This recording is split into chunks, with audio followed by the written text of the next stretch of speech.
Now, it's the Rest Stop with Brad Restituto. 7 years.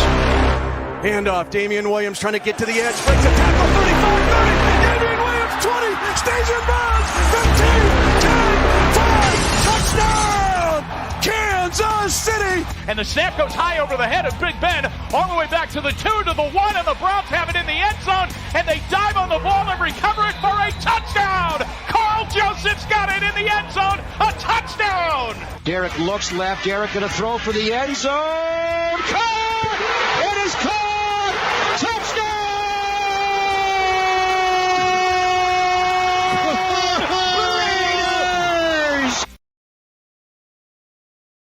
Good evening. Welcome to the Rest Stop. It's June 10th, 2021. I'm Brad Restituto. Follow me on Twitter and on Instagram at Brad the Believer. And thank you for joining the Rest Stop. We broadcast Tuesdays and Thursdays, 9 to 10 o'clock Pacific time. Got a good sports show for you tonight. Of course, NBA playoff action since we broadcast live from Las Vegas. Very excited here in the town. Game 6 at the T-Mobile Arena. The Colorado Avalanche and the Vegas Golden Knights. And that game's final from the Fortress. The Golden Knights win the series 4-2, and they win tonight 6-3 over Colorado with 2 third-period goals by the Golden Knights. William Carrier at the 11:46 mark and Max Pacioretty unassisted goal with 16:50 to shut the door on the Colorado Avalanche. A fantastic series victory for the Vegas Golden Knights after being pushed to 7 games in round 1 by the Minnesota Wild. They take care of the tough Colorado Avalanche. I believe the number 1 overall seed in the Western Conference in these NHL playoffs. VGK does it, and they do it in impressive fashion, rolling off 4 straight after getting down in the series 2-0. Fantastic performance tonight. The T-Mobile Arena was rocking, and I'm definitely more of a NFL, NBA guy. Of course, here in Vegas, you've got to love the Golden Knights. And if you're a sports fan, hockey fan at all, or a Las Vegas local, you were excited about this game, especially if you're a basketball fan like me, because the first game of tonight's playoff doubleheader on ESPN had the Milwaukee Bucks and the Brooklyn Nets, and that game was terrible. It was awful basketball, some of the worst playoff basketball I've ever witnessed. We'll get into that. But the Golden Knights, an enormous victory tonight to move on to the Western Conference Finals, where they will play, I believe, either the Boston Bruins or the Islanders. I'll have to double check how the seeding works and the conferences work. I think that's the case. If you're on the stream here, correct me if I'm wrong there. Marc-Andre Fleury in the net for the Golden Knights, 30 saves tonight. The Vegas Golden Knights got it from all ends. William Karlsson scores in the first, along with Nick Holden, 90 seconds into the game.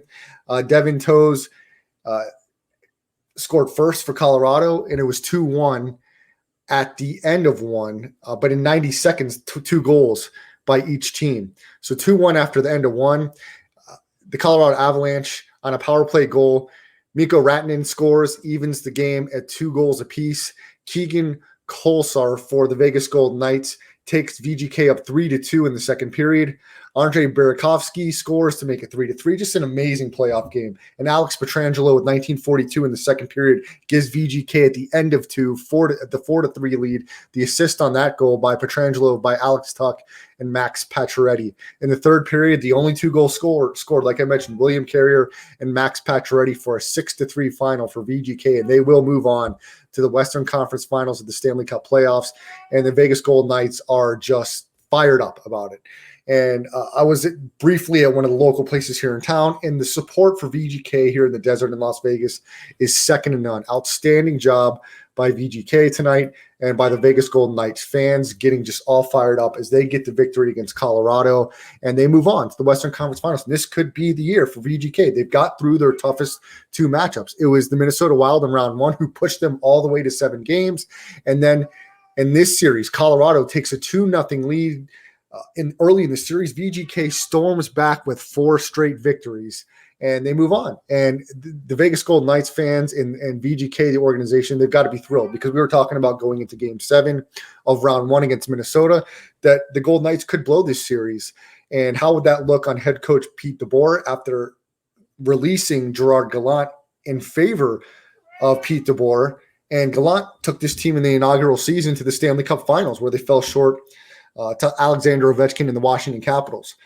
But not to be denied, the Vegas Golden Knights in this 2021 season, as we're starting to get fans back, the Fortress at T-Mobile Arena was absolutely rocking. Fantastic job by the fans.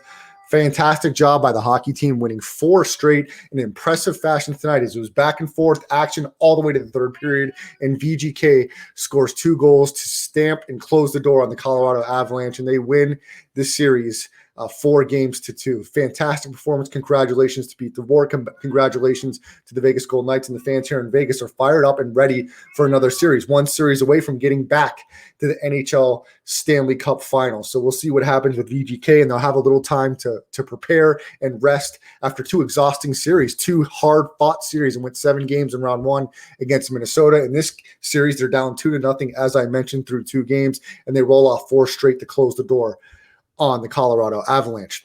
In NBA tonight, very unfortunate for their Spencer the Wiz. He is in the house tonight. Spence, glad you can make it. Kinda. I'm not on my laptop or anything. I'm just kind of doing this from my phone. But hopefully you can see and hear me well. This is the best I got. I can see you and hear you, and we'll get your input while you're here. That's Spencer the Wiz, ladies and gentlemen. He's usually with me all the time here on the Rest Stop. You can follow him on Twitter at Spencer the Wiz. As I'll pull him up now that we have kind of dueling pianos going on here. But Spence, I was just talking about the Vegas Golden Knights' impressive victory tonight at the T-Mobile Arena, and they did it in impressive fashion this evening. As we'll get this figured out at some point. They did it impressive fashion, Spence, and 6-3 was the victory. And after a hard-fought series against the Minnesota Wild, going 7 games, they fell behind 2-0 in this series, and then they roll off 4 straight victories, and tonight closing the door at the T-Mobile Arena. Very impressive for VGK. The fans are out all in the desert, excited, fired up, and they close the door tonight against probably the toughest competition in the entire playoffs, aside from Minnesota, who's had their number for most of the NHL season. Yeah, it sounds like your cat's really excited too. Just can't stop screaming back there. I know, he's fired up, so I'll let you take this one. Loves those Golden Knights. But no, it was obviously really impressive. And to go down 0-2, I'm not sure. I've seen teams win from being down 0-2. We just saw it, right? The Clippers did it against the Utah Jazz. But, more than anything else, like to be able to rip off 4 straight and just the way that they did it emphatically, you knew this game was not going to be easy. And you're not even, you want to be able to get that done at home. And they were able to do that. And just the advantage of playing in Vegas is something so special. I was talking with Brian Feldman. He's the host of Out of Line recently. And we were just kind of talking about the retrospective of the Golden Knights, of this team that no one knew if they were actually going to be all that popular or not. You see NHL teams coming to town. NHL is like maybe the 4th most popular sport in the United States. Maybe it's growing, but certainly at the time when they came, no one really thought much of them. And to see what they've grown into is something truly special. And tonight really exemplified something in that when this team's playing confident, there's probably nobody that can beat them. You have Pietrangelo, who, oh my gosh, man, if that guy gets it going offensively, which we know he can, it's kind of why they brought him in. Besides how impressive he's been defensively, if he can get that kind of production out of him, playing opposite of Shea Theodore, who we all know is one of the best scoring defensemen in the entire NHL, it's so impressive. Looks like David Perry's coming in. Yeah, it's great, man. Golden Knights. I mean, this is the story. I think they play the Canadiens next. I'm not going to sit here and say like, oh, I'm an expert, man. I know exactly what's going to go on here and say that they're going to beat the Canadiens. But all I know is I can speak for the Golden Knights in that, dude, you got the first line, obviously, which is so impressive. And then you can go down. Again, that misfit line is what changes everything. So I'm all for it. I love the Golden Knights. I can't watch as much as I kind of have used to, but I watched every game this series, and they look unbeatable right now, which is easy to say after winning 4 straight. But I can't imagine that momentum completely dies going into the next round. That's Spencer the Wiz. I completely agree with you, Spence. Just a really impressive performance by the Golden Knights this evening, and they closed the door on the Colorado Avalanche, winning the series 4-2. They were down 2-0 in the series, and they come roaring back in impressive fashion. And the T-Mobile Arena was just fired up tonight. And Spence, if you're a sports fan of any capacity, you were glad to see a good sporting matchup, because the first game of the NBA playoff doubleheader on ESPN was a shit show. between the Milwaukee Bucks and the Brooklyn Nets. I mean, some of the worst playoff basketball I've ever witnessed in my entire life. I mean, these guys are professionals, but it was an absolute joke. I mean, I'm just shocked because I never thought in a million years I'd see Joe Harris ever go 1 for 11, 1 for 7 from 3, missed a 16-foot wide open wing jump shot to take the lead late in the game that may have closed the door. He missed it. Brett Brown, whatever his name is, he was pretty bad down the stretch offensively, playing 38 minutes. Kyrie was only 2 of 8 for 3. Kevin Durant, 3 of 8. I mean, I don't know what the hell happened to Brooklyn tonight. All of a sudden, the best players in the world couldn't shoot. And the Bucks were shitty as they always are from the free throw line from 3. Giannis decided to take 8 threes. He luckily hit 1 in the beginning of the fourth quarter. That was really important. He had 2 clutch free throws right after that. Aside from that, from those 2 free throws, he would have been 2 of 7. He ended up 4 of 9. Chris Middleton, 12 of 25. Nothing impressive there. 1 of 7 from the field. Brook Lopez. It was just a complete shit show, Spence. These guys were awful basketball tonight. The Milwaukee Bucks put it on a platter for Brooklyn to come back and steal this game as they were down 30-11 after 1. They came back from 21 points, took the lead in the fourth quarter, and then it was just crap after that. Guys missing wide open shots, terrible decision making, and you can see in the score, 86-83, the Bucks hang on to win at the end. We'll get to a highlight of the game-winning basket that was by Drew Holiday. Drew Holiday was nothing to be excited about. Played 46 minutes, was 4-14. This was just some of the worst playoff basketball ever witnessed on a court between 2 talented teams, the number 2 and 3 seed in the entire Eastern Conference. And it was just disgusting, especially because Brooklyn should have swept the series. And plus, the game I do bet on Brooklyn, they end up not covering the money line. So they can kiss my ass. It was just a complete shit show. Both teams were just complete trash tonight. Brooklyn doesn't deserve to win. They didn't cover the 3.5 spread. Brooklyn didn't deserve to win. They should have canceled it out of the win columns and told both teams to go home at halftime and then come back and play tomorrow when you actually decide to show up. I mean, this is complete trash basketball by 2 elite basketball organizations and players. I mean, come on.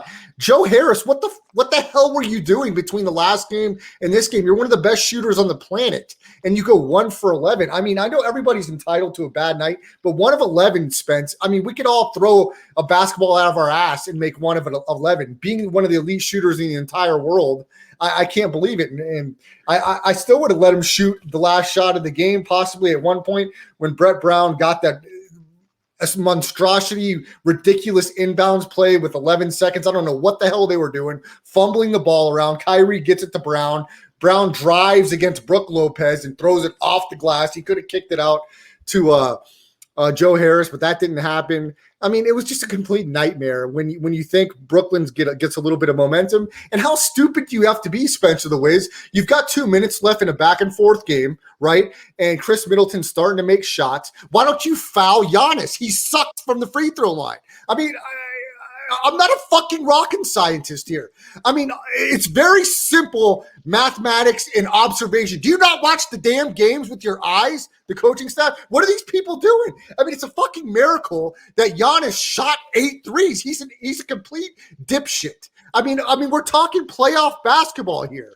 Why the hell aren't you trying to close the door on these guys? Playoff basketball, I'm saying to myself as a coach on the sidelines, thank you, God, that this MVP Giannis is shooting 8 times. Look, I'm never going to be in the NBA. Never good enough, never anything. But if I was in that coaching sideline, I guarantee you I'd be fucking dancing in the streets. Giannis shooting 8 3-point shots in the game. He's 3 of 31 on the series from 3. It's a freaking gift. And the fact that you give up an offensive rebound a couple times like Brooklyn did, it's like, did you guys even decide to show up off the bus? Where did you get sucked into in the state of Wisconsin where you decided this was not a playoff basketball game that was of utmost importance, because you could have absolutely 100% closed the door on Milwaukee tonight.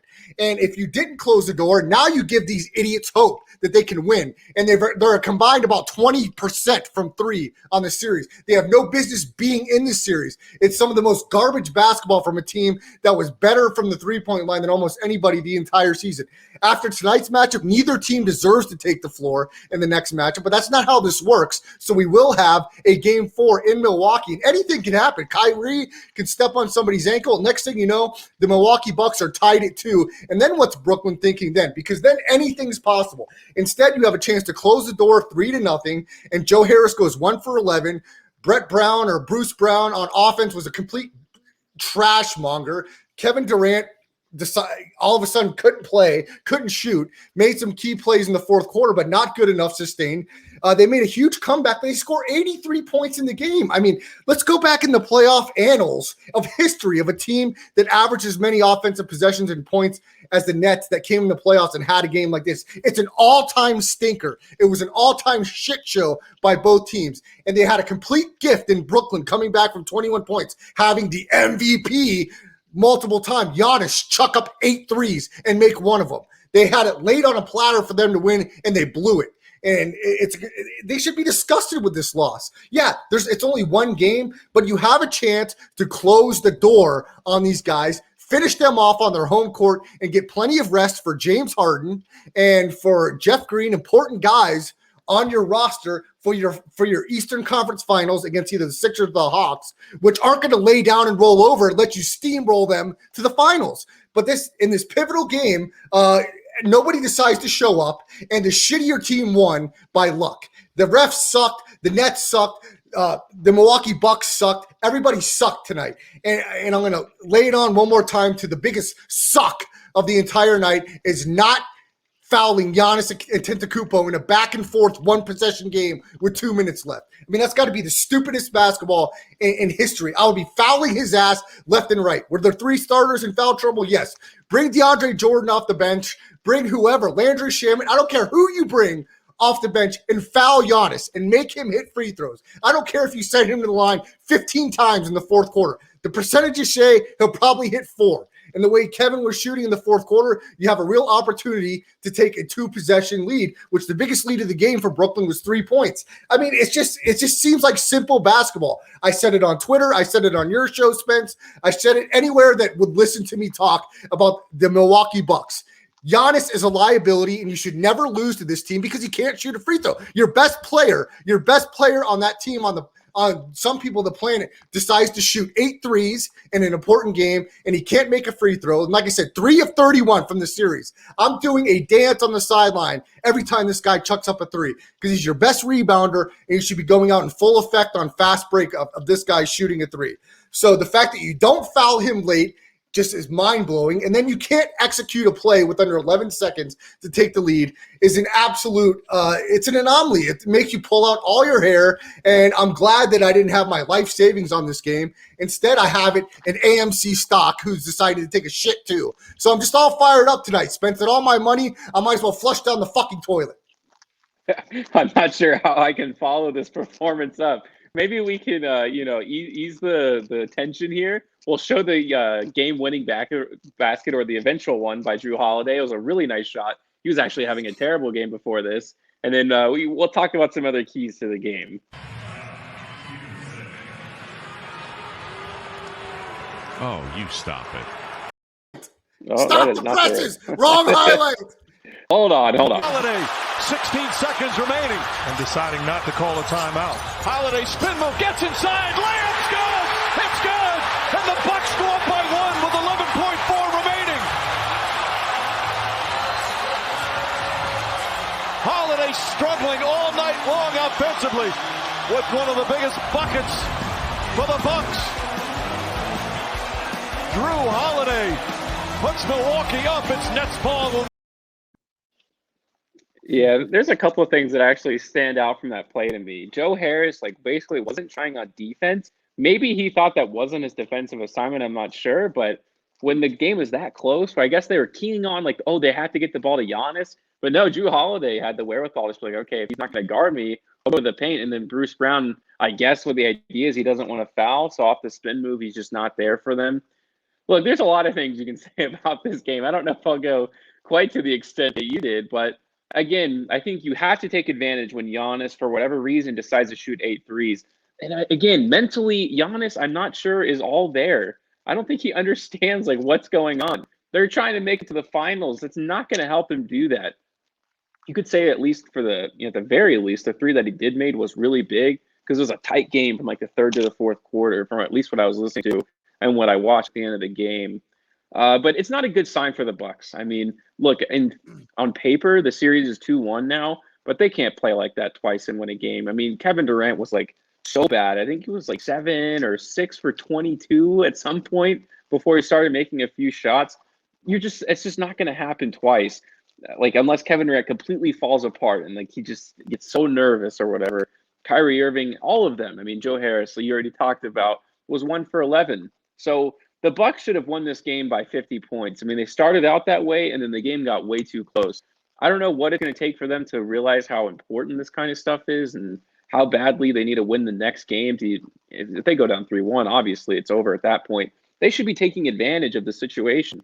Their center is Blake Griffin. Their backup center is Nicholas Claxton, who's fine. But, I mean, a team that was so dominant in the paint to not be able to do that here in this series, how are you not scoring 120 points per game? Some team in this lineage of finals who plays Brooklyn, if they do advance, which they probably will find a way to score over 50 points a game in the paint, because that's it. I mean, everybody did it in the regular season, and you could say part of it was effort, but personnel-wise speaking, they just physically don't have anybody to stop Giannis. Then he had another good game today, and that's kind of a given. But, the Bucks better figure something out, because that game plan, whatever they drew up, it's not going to work. Spencer the Wiz, can you hear me fine here? I'm just double checking here. Yeah, I got you. Why? What's wrong? I don't know. I guess I didn't feel like. Anyway, so look, the Bucks in the series 107, 86, and 83. That's a combined. Let's see, that's 269 to like 276. That's an average. So let's do math real quick. 276 divided by 3. That seems like 89, 91. That's what the Bucks are averaging per game in this series. That's not going to get it done. That's the Brooklyn Nets were talked about before the playoffs started as a terrible defensive team and defensive liability. Well, the Bucks have scored over 86 points one time in this series through 3 games. So tell me what confidence you have that they're going to get back in the series. I have none. They've consistently shown in this series that they're not going to do anything offensively that excites you. So I'd be shocked if the Brooklyn Nets don't they can't finish the series off, but if they don't win game 4, I'd be very surprised. Because I'd be shocked if Joe Harris has a repeat performance like this. I'd be shocked. I don't know why. Look, Steve Nash, dude, come on. Steve Nash, get yourself together. Check yourself on the shit show that you did coaching this game. I'll give you another example that I haven't mentioned yet, and that's Mike James, who's been a very important piece in this series. Played 12 minutes. 12 minutes tonight for Mike James, 2 points. He still had a +6 rating. Why the hell was Brown playing 38 minutes? Okay, I don't care about that. Clearly, Milwaukee's not been an offensive threat in this game, Spence, or in this series. They scored 86 points. Put Mike James in the game to score. Nobody else could score tonight. I mean, come on. Joe Harris can't shoot. Kyrie deferring. Kevin Durant inconsistent. Joe Harris 1 of 11. Put in Mike James. Okay? Put in Mike James over Brown, who they guarded 20 feet away from him, and he still wouldn't shoot it. I mean, you got an NBA player that's 6'6", that's a forward, small forward, that won't take a wide open 3-point shot. And instead, you'd rather hand it off to Kevin Durant that's going to get double teamed. I just think that coaching it's kind of sick. I don't understand it. You don't foul Giannis. Mike James, who is a microwave offensively, he's shown that, plays 12 minutes. What the hell were they doing tonight? Like I said, they didn't show up. You should have just stayed home. Why even make the flight out? You should have sent the G League team over to get in some reps. I mean, if you didn't want to show up tonight, don't show up. But to provide this type of product to NBA fans like us, it's kind of disgusting. Like, I mean, come on. It's a disgusting performance by both teams because they stunk it up. Like I said, one of the worst playoff executed performances in the history of playoff basketball. Go find me a worse one by teams that were supposed to be so heralded going in. So look, that finishes off my opinion about this game. I've certainly fired it up enough with these teams, but Steve Nash has better get himself in check because they can't. Spence, here's the thing. If they take their foot off the gas, they're going to get beat. They're going to lose. They're going to end up losing. You can get by with this a little bit, but you can't start building these habits. The thing about champions, when you have your foot on somebody's neck, you turn to fatality. You don't let people stick around. And if you don't have that killer instinct, then you're going to let somebody stick around that's going to send your ass home. And I don't care if it happens. I don't have a futures bet on either of them. Of course, I would have liked to have won my bet today, but it just makes me even more pissed off that I don't win my bet because not because, oh God, look, Milwaukee just played their ass off. They deserve to win the game. And both teams just made all their shots. No, nobody did anything. They left the door open for each team to take it. Nobody wanted to take it. And looking back on it, it was some garbage coaching by Nash, not fouling Giannis. And where the hell was Mike James? So maybe we'll see something different in Game 4 over the weekend. But who knows, man? I mean, it looked like a bunch of crap to me. And Brooklyn can't afford to have too many of those. And we'll see if there's a repeat performance, because I guarantee you, if they don't win Game 4, and this is series tied at 2, when we come back on the show next Tuesday, you think this rant was bad? I might go 30 minutes straight, just absolutely putting Brooklyn to the fire if they lose Game 4. So we'll see what happens there. The other playoff game is in the Western Conference tonight, Spence. It's Game 2, the Western Conference semis. Utah has a 1-0 lead as the Clippers were tested all the way to Game 7 in the first-round series against Dallas. Donovan Mitchell had a fantastic second half in Game 1 to propel Utah to victory. They had a huge lead in the third quarter of this one, second quarter, but the Clippers are storming back. The Clippers are a talented team. Spence, you talked about it at 15-1 when they were down in the series against Dallas, that there's some real value on them to win the finals. I mean, how much are you going to be kicking yourself you didn't put a 50 burger on that one? Because the Clippers are making a run here against Utah in Salt Lake City. It's only a 2-point game with 11 and a half left in the fourth quarter. We'll see if the Clippers can close out this game tonight. Yeah, no, and I got the Clippers at 3-1 to make the finals, which they're getting close to 3-1 to win the finals at this point. So I'm pretty happy about that. But they got to piece it together, and I think it has to start with Paul George. If you look down this guy's game log, 5 of 15, 6 of 16, a lot of those kinds of games. And look, how many times can you get Kawhi to shoot 70% in a series in their wins? I mean, maybe we know he's that good, but he's injured, or whether or not it's his age, maybe it's injuries. You're not going to get that every night. You're more likely to get a bad Paul George night than you are a Kawhi Leonard 70% shooting night. And maybe when the pressure comes to them again, then they'll take this series seriously.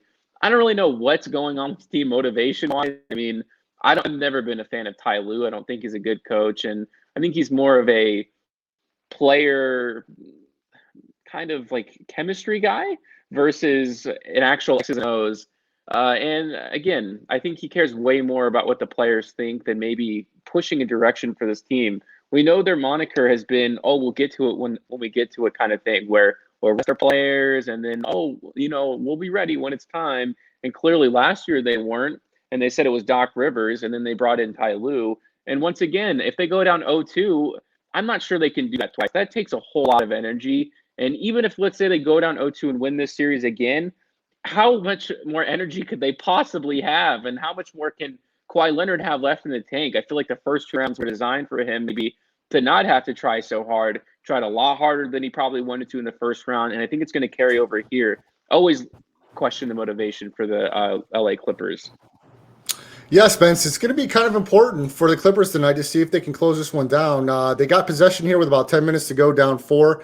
A tough place to win in Utah, especially the short turnaround of the Mavericks series. But I think they've got a little bit more talent. There's no reason Kawhi shouldn't be able to keep Donovan Mitchell in check. There's no reason Mitchell should go for 35-plus every single game in the series with Kawhi guarding him. I mean, I know Rudy Gobert is tough to handle, but this team's got too much talent and they're battle tested. So there's no reason the Clippers can't find a way here in this series. I think that they should be the better team when they put all the pieces together. I know, I mean, it's easy to say that, but Utah's been fantastic. They're the number 1 seed for a reason. But Spence, you make a really good point there that it's going to be tough to come back 2 straight series from down 2-0. But I think if any team could do it, Kawhi certainly has shown he's playoff tested, battle tested. And if you put any stock in that, Utah is not necessarily. I mean, they did have a knockdown, drag-out series with Denver last year. Spider Mitchell, Donovan Mitchell's amazing. This guy, Spence, he's going to be on your list with Lillard, with Booker for future MVPs. I know you like to put those in. Mitchell's the guy to have on the list here in the future because, look, the reins of the NBA is going to these young guys, the Devin Bookers, the Donovan Mitchells, the Damian Lillards, who isn't as young as some others, but the Ja Morants. I mean, this LaMelo Ball, who just got drafted last year. These guys are going to be the future of the NBA. So watch out. I mean, LeBron is LeBron, but I think it's going to be really challenging unless the Lakers make some really, really big moves to be a consistent participant in the finals year in and year out like he's been for the most part of his career. I think that those days are over, and there's nothing to hang his head about LeBron James on not being that way from this point forward. I mean, he's had a fantastic career. He's going to be going down as one or two as the best players ever to put on a basketball uniform. And there's nothing to be upset about that after 17 plus years, that it's just time to pass the torch. And there's just too much talent, Spence, from top to bottom in the NBA for the Lakers not to have to retool significantly to find themselves back in the finals. There's just way too much talent. And you're seeing that with Phoenix. You're seeing it with Utah. I mean, the Clippers are going to have to retool if they get knocked out of this series because it's like, look, we had the guys we wanted, and we still couldn't get it done. We had to make a trade. We had to get Rondo. He couldn't get us over the edge. The talent is too good, Spence. You know that. We've talked about this, and it's real, and it's right in front of our faces now. I mean, you didn't think it was Phoenix's time. Yes, they added Chris Paul, but look at Atlanta. By no means are they out of this series. They've still got home court, and they've only lost 2 games on their home floor, I think, in their last 25. So I expect them to take care of home court and go back to Philly with a 3-1 lead. We'll see if that plays out that way. But look, Atlanta's going to be here to stay, and they're very young. So I think the torch has been passed. I don't think this is an anomaly year. I think we're going to see this in the NBA from this point moving forward. Yeah, a lot of players that you just mentioned are under 25 years old. And to speak a little bit about Donovan Mitchell, he's number 4 on my list and top 10 players under 25 years old. It was my response to ESPN's list. I had him above Ben Simmons, above Jason Tatum, and he's showing why. Actually, when we talked about last show, I have Devin Booker number 3. Talking about impact on your team, they lost that game 1, and we know that Utah Jazz are more talented than the Memphis Grizzlies without Donovan Mitchell. That goes without say. But it's what he brings outside of the talent. We know how great he is scoring, but they have a lot of scores. But it's that energy, it's that leadership that he brings that elevates the rest of his team. That's why he's so high on my list. And clearly I was on the right track, at least on some level, watching their performance. Now, if they beat the Clippers, man, this guy is so special. Reminds me a lot of Donovan Mitchell with a lot of outside. All right, Donovan Mitchell. Donovan Mitchell reminds me a lot of Donovan Mitchell. No, Dwayne Wade, maybe with a little more outside shooting. Like, that's basically the way I describe him. He has such a bright future ahead of him. And also Trae Young I don't even believe in the top 10 for ESPNs, and he's way up there. These guys know what it takes to win. They've seen what it takes to be successful growing up, and they're definitely keying in on that. I don't know if it's any of their years specifically, but there will be a time when we're talking about them in the finals quite a bit. All of those guys that we just mentioned. Spence, why we have Dave Perry still on the chat. He mentioned something I want you to talk about. Penny Hardaway being rumored to be the Orlando Magic's next head coach. Tell the audience the writing you do for the Orlando Magic Daily. And is there a potential story, Spence, that you could be writing if this would be a good fit for Orlando, bring Penny back to his place of prominence in the NBA? So talk a little bit about what Dave's talking about here. There are some rumors. Penny, I believe, came out and said his heart's in Memphis.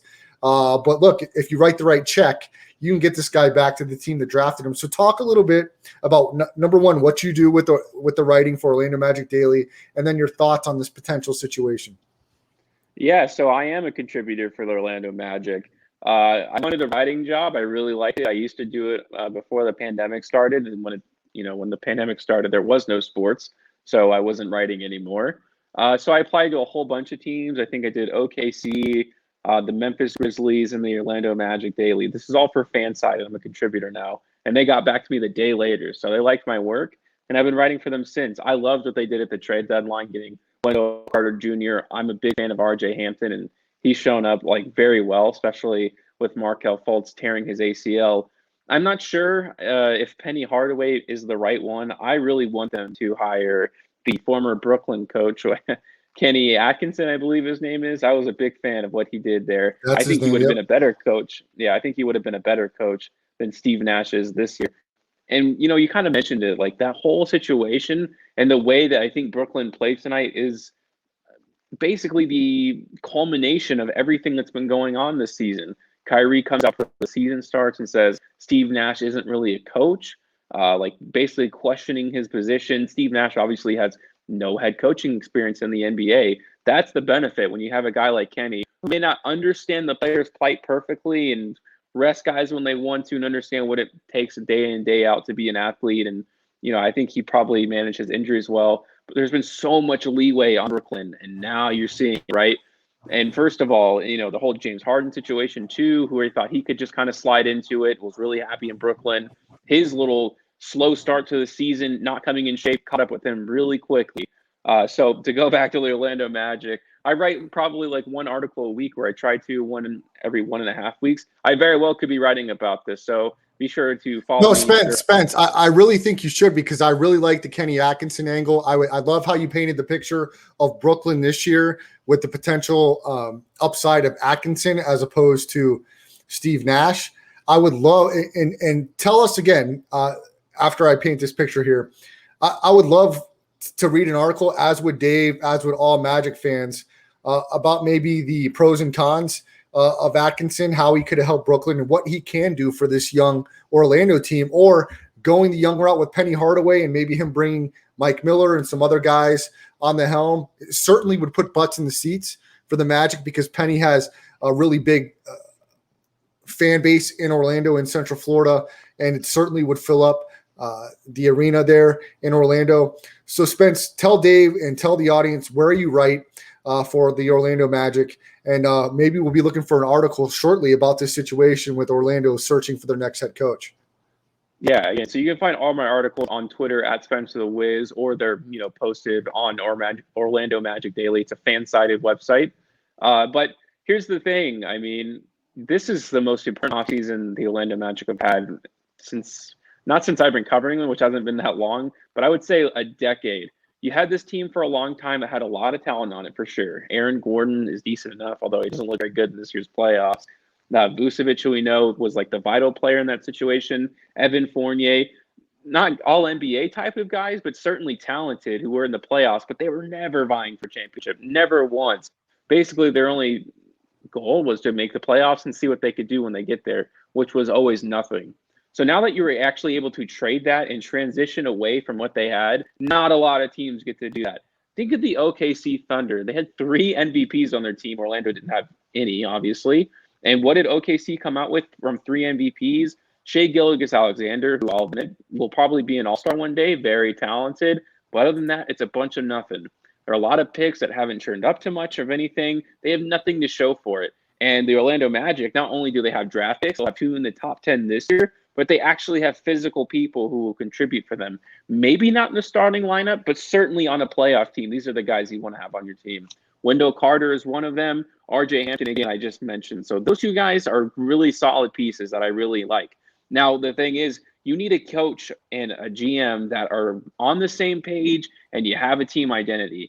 Kenny Atkinson has, quite frankly, done it. I mean, he took a young team of Karis LeVert, Jared Allen, and he built them up so much. He made them so convincing as a city that he orchestrated all of this.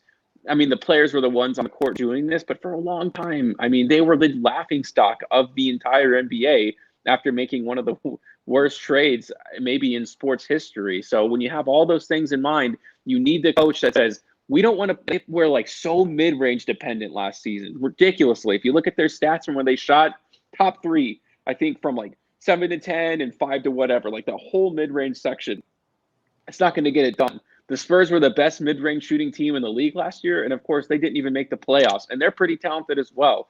I'm not saying they have to become the old Golden State Warriors where they shoot only threes, and they don't have to become the Lakers. They just need to choose a style, and once you choose a style, you can maximize that. If they're just trying to see, I don't know what we're going to get out of these guys, let's just keep throwing them out there and see what happens. That's not how you build a basketball team. If they can build the fundamentals right, especially through the draft, then they can get it done. And I think Kenny is the perfect person to do that. You don't want somebody new to figure it out. You want someone who already knows how to figure it out.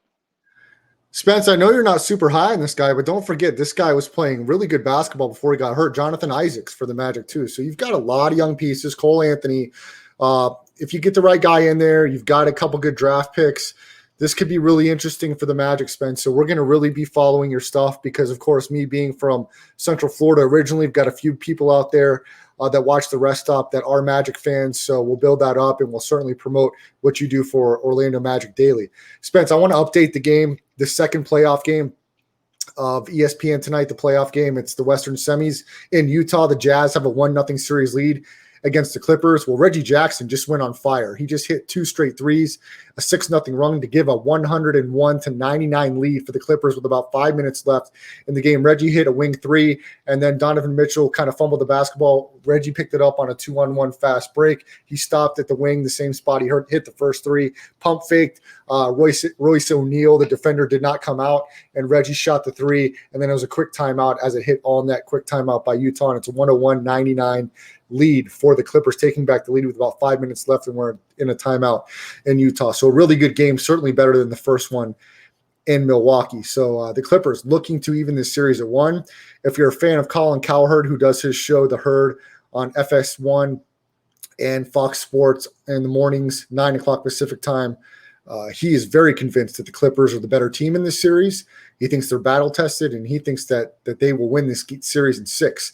Well, it'll be a big step in that direction if the Clippers can hang on to this short lead they have here late in the game. Well, they're going to have to put Kawhi, and they're really going to have to D up Donovan Mitchell. Donovan Mitchell, they're showing a highlight as I'm watching here on ESPN of him just kicking the chair on the sideline, so not happy at all. And let's follow this for a little bit, Spence, because I was wrong with the time. We got about 6.5 left in the fourth quarter. Joe Ingles just got extremely lucky driving to the lane. Looked like a layup left-handed that went off the top of the backboard. It found its way into the hoop. So this game's tied at 101 with 6 minutes left.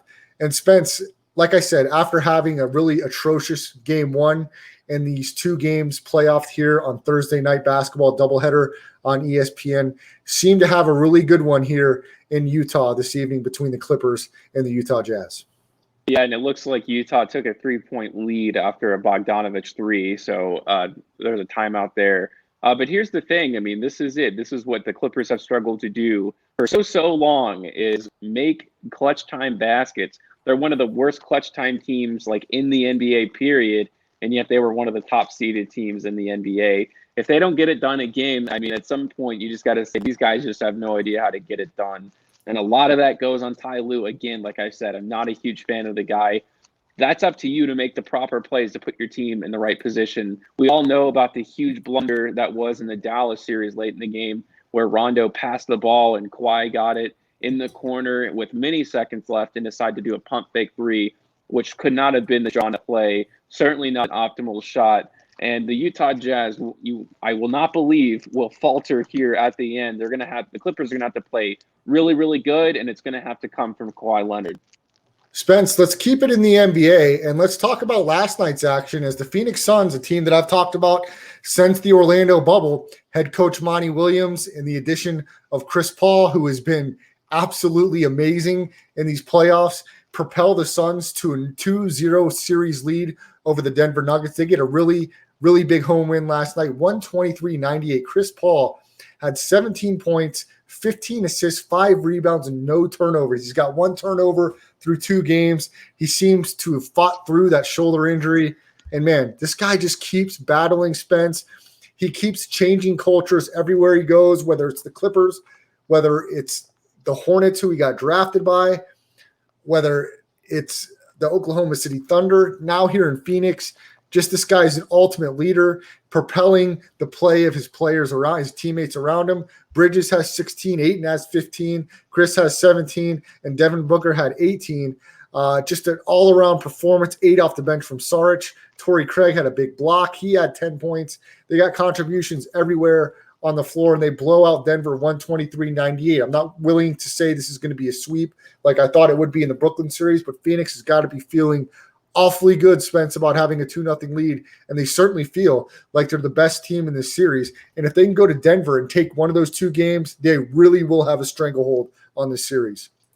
Yeah, and one of my favorite players in the not the most recent draft, but Mikal Bridges I love the guy out of the draft from Villanova. I thought he was going to be a really good 3-and-D type of player. And man, is he emerging. Did not have a very good first-round series in his playoff career. I think he shot 38%. But now he's scoring 19 points per game, shooting over 50%. I believe it's 54 so far. And they're going to need him to do that, but they just get contributions from everybody. They just play so well together. And on the other side of the court, it was talked about on Straight Out of Vegas, something that I actually was quite surprised about too. Malone came out and said that he felt the guys quit. Now, I don't know, like I wasn't on the court, but I surely wouldn't say that they probably quit. Maybe they got overwhelmed and at some point it just kind of came that way. But I can't imagine the players are going to respond very well. Jokic already came out and said, oh, I know I didn't quit. So either that means that he's very against what Malone said or that he believes all of his other teammates did. Neither of the outcomes are good. When you say that about your team, I can't imagine they'll respond well. Like that's the idea, I think, is, coach said we'll quit. We better show them that we're not going to, which is a possibility, but you don't want to be negative on your team, especially when you're going home, when your energy should be the highest, when you're most desperate.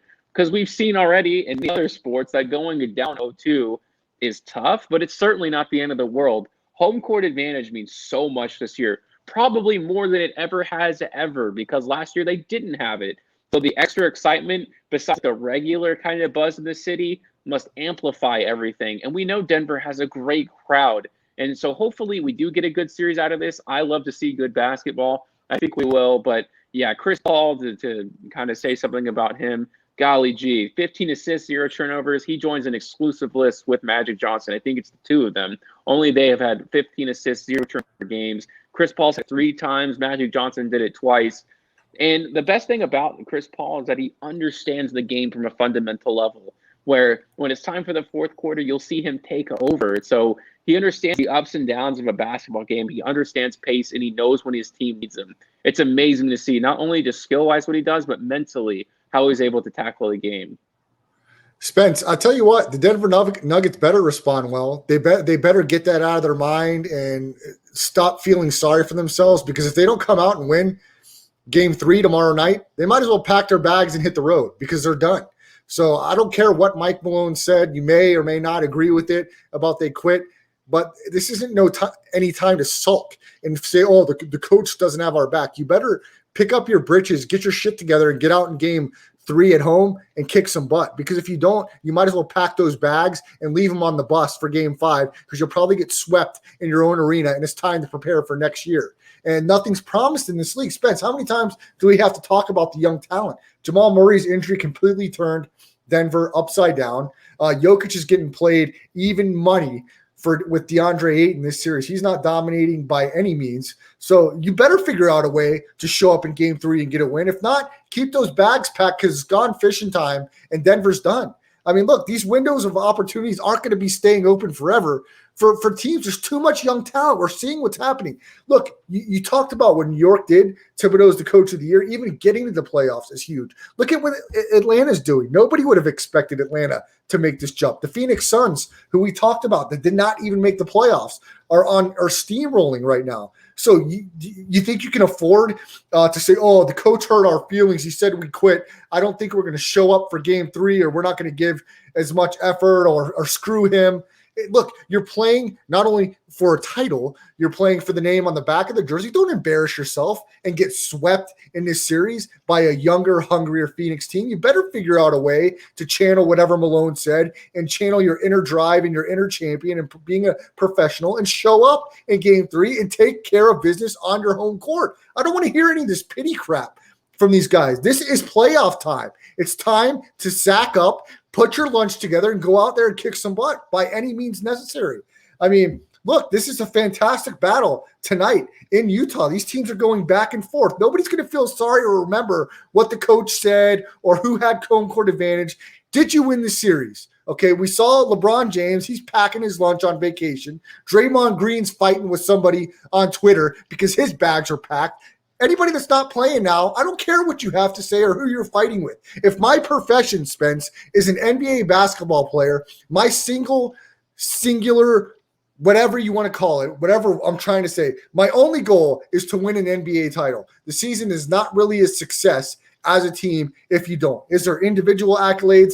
Absolutely. But if you're jibber jabbering with somebody on Twitter, or you're talking crap with some jabroni on the internet, or you want to have fights, Kevin Durant wants to blow up Jalen Rose. You see what happened to Kevin Durant after he decided to get in a Twitter battle. I'm not saying that's why, but these guys should be focused on going out and winning games. And when you get distracted at all, it's like it doesn't make sense. Like if that's my profession, if that's what I do, if that's what I'm remembered by, while that's my job, I'm focused on going out there and doing whatever I have to do to win games. I'm not worried about a coach, about an idiot commentator, about some jackass on Twitter. I'm worried about my teammates and what we can continue to do to watch film and on the court to win games and stay alive in series. And a great battle between Utah and the Clippers, the crap show between Brooklyn and Milwaukee earlier. And we'll see how Denver responds tomorrow, Spence. Will they answer the bell to the 9th round, because they will be packing their bags and ready for a KO if they do not win tomorrow night?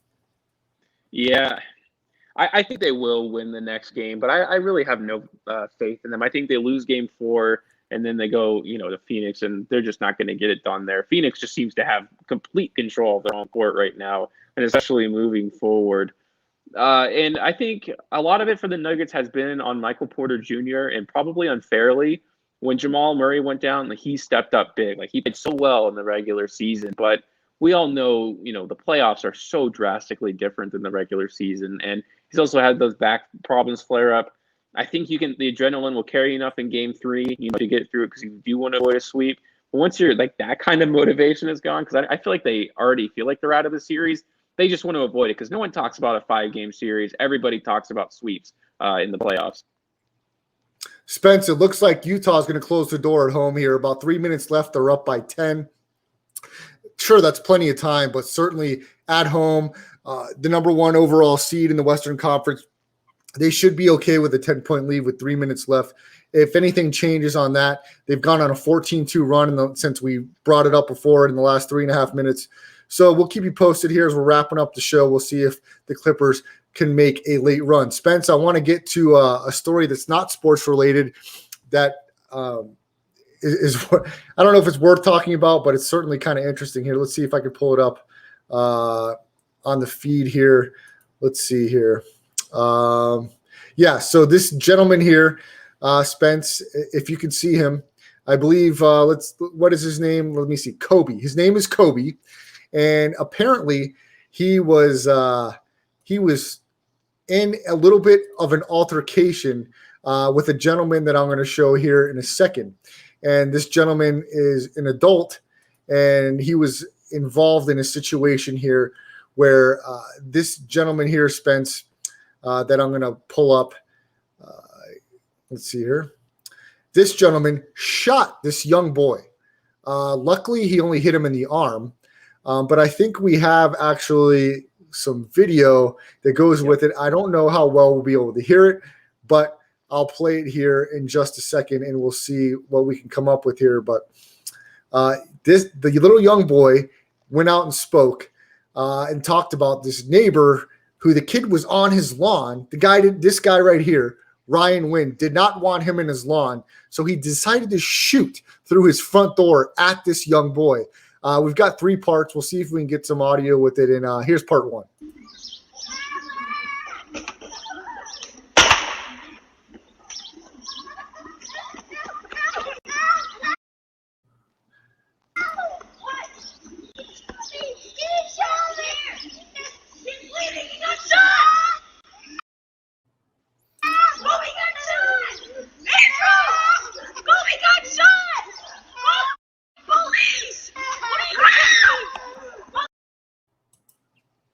So, Spence, I know the visual and audio wasn't that great, but you could hear the kid screaming. He got shot. Were you able to read up a little bit on this story? And if so, do you have any thoughts on what's going on here in this country and what the hell happened with this angry neighbor who shot a 6-year-old boy? Yeah, I mean, this is just it's not really awful. funny, but it's just crazy. It's obviously just awful, and I don't know. I mean, part of it is people are lunatics. So there's just so many people in this country. So, especially as the population expands, there's just going to be those people who are absolute freaks and on the fringe of society. You just wonder how these people get guns, but it's so easy to. And then you get into the debate of all that kind of craziness. That's not exactly where I want to go with this. I just hate violence. I'm a pacifist now. So when I see something like this, it's just so nonsensical, like what people's thoughts are going through. And you just wonder how people get to this point. Well, the guy spends the rest of his life in jail. Like, he doesn't deserve freedoms. He doesn't deserve 3 square meals a day. Like, when you just see that, like when if you have that within your psyche, maybe take out the kid. Just like, if someone's on and you just shoot them, like, you shouldn't be amongst society. You shouldn't be able to go to the grocery store and take care of yourself. Like, you deserve to be behind bars. And hopefully he is, man. That's just, you got to be careful out there on the world. That's kind of the biggest takeaway from this story is you just literally anybody, anytime can be absolutely insane. So here's kind of a short synopsis of what happened, Spence. This incident went down in Michigan, about 35 miles outside of Detroit. Kobe, the boy that we showed the picture of just a minute ago, he's lucky to be alive after the neighbor allegedly chased him with a sledgehammer and then fired his gun, hitting Kobe in the arm. The neighbor that we pictured, Ryan Lee Wynn, was reportedly very upset that Kobe and a friend left their bikes in front of this guy Wynn's sidewalk. The little boy's father, his name's Arnold Daniel, he told Fox News of Detroit when the boys returned to get the bikes, Wynn went after Kobe with the sledgehammer. The little kid told Fox, he tried hitting me with the sledgehammer, but that's not going to work because I'm too fast. And then boom, he got and shot the gun and hit him in the arm. So the kid, of course, got the sound bite because he's too fast for this neighbor to catch him. And I don't know what the guy was thinking, pulling out his gun and shooting it. Yes, the kid could have been killed, could have been seriously hurt. Fortunately for him, he was not. And this turns into one of those very weird stories where fortunately it doesn't end up in a fatality at this point. So with under a minute left, it looks like Utah is going to close the deal. The Clippers, they are trying to make a game of it here, trying to pull within 2 possessions. Certainly worth checking out at the end as the Clippers made a last late run in game 1. We'll see if we can kind of follow it here for the next couple minutes, Spence, before we sign out for the week here at the rest stop. But it's a 6-point game. Paul George with about a minute left at the line makes it a 5-point game. So only 2 possessions here. So they got a chance if they make a stop to make it a 1-possession game. Under a minute left, no timeouts. Donovan Mitchell's bringing it up the court for Utah. And we'll see if the Clippers can get a stop here. If they can, they're alive. If not, they're going to be officially down 2-0. Not officially, but there's going to be almost no chance for a comeback there. And a huge, huge play by Donovan Mitchell. And he's going to put the nail in the coffin with a 7-point lead as he drives right. Contested shot off the glass as he was driving. Paul George kicks it out. Really good defense by Utah as now we're under 33 seconds left. And the Clippers are down 7. Missed 3, and that's going to be it as they're going to dribble out here. They may foul here, but the Jazz are going to get the win, and the Jazz are going to go up 2-0 in this series, Spence. So we'll preview real quick a couple games that will be happening over the weekend. We talked about tomorrow night's action. It's going to be a doubleheader on ESPN again. The Hawks are going to be a short underdog to the Sixers, 1 point. And then the Nuggets will be a home favorite of 1.5 against the Suns. I like the Suns to close the door. Spence thinks the Nuggets will be competitive. Spence, what do you think happens in Game 3, Sixers-Hawks tomorrow in Atlanta? That's a tough game, but the 76ers have won 5 of the last 6 quarters in that series, so they seem to be on track to dominate. They just better be careful with Joel Embiid. I feel like that injury could happen at any moment. But on the other side of things, DeAndre Hunter is listed as out for the rest of the playoffs. He had some go through some surgery, and he will not be available no matter how far they get into the playoffs, which is unfortunate. Seem to be playing pretty well. I'll take the 76ers in this one, but I don't think the Hawks are out of it just quite yet. I just think Philly has waken up a little bit. They're really engaged, and then the Hawks would need that desperation factor to really actually get a W for the remaining series. That's Spencer the Wiz. Follow him on Twitter at Spencer the Wiz. Brad the Believer here. Follow me on Instagram and on Twitter at the same. And, of course, the Facebook channel. Landry Football, twitch.com/Landry Football. We go live Tuesdays and Thursdays. Give a like and subscribe to the YouTube channel at Brad the Believer on YouTube as well. I hope everybody enjoys their weekend. Enjoy basketball, hockey, some baseball as well. Next week we'll talk, of course, playoff basketball, and then, of course, some of these fights that are happening, these exhibitions. We see that Tyron Woodley and Jake Paul will be fighting. There's some other interesting ones that will be taking place. We'll discuss some of those, and we'll talk about some of the revenue that's being taken place and these big cash cow grabs. Floyd Mayweather at the top of that. College football is talking about expanding to 8 teams. So we'll discuss that next week as well. I hope everybody has a fantastic weekend. For Spencer the Wiz, I'm Brad Restituto. Have a